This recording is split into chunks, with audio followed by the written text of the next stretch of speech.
Hello there, Spidey fans. This is my story on how I'm the true believer, Stanley Martin Lieber. Hi, my name is Stanley Lieber, and I'm famous for creating the world's best and most famous superheroes. My story starts on December 28th, 1922, to my mother Celia and father Jack.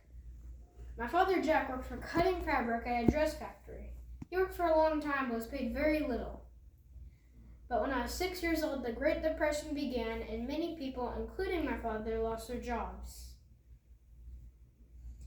Because of the Great Depression, I ended up skipping a few grades, which means I was always the youngest in the class and didn't have many friends.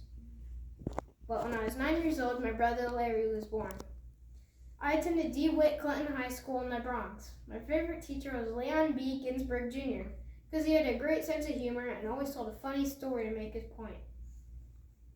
As an adult, I worked for Timely Comics Department, which later became Marvel Studios. That's where I came up with famous superheroes like Spider-Man, Iron Man, Hulk, Thor, some X-Men characters, and many more. The first comic story I ever wrote is called Captain America Foils the Traitor's Revenge. It was a huge success and sold over 1 million copies.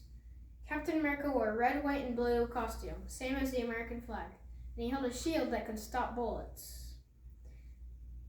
A few years later, I fell in love with a girl named Joan Clayton Bucock.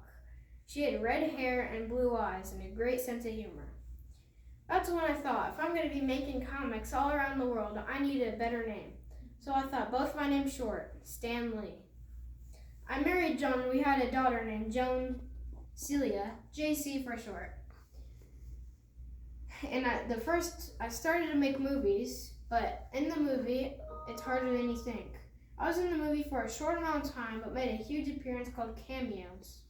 But right after my first movie, my mother died, which means my 15-year-old brother Larry had to move in with me, Joan, and my daughter.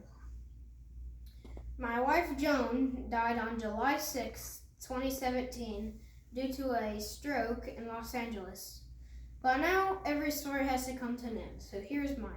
I died just a year later on November 12, 2018, just 1 month away from my birthday. I died because of heart failure and am remembered to this day for creating the world's best superheroes and changing comic book history. I got my own star on the Hollywood Walk of Fame. Go check that out, and the next time you watch a Marvel movie, think of me, true believer. Excelsior!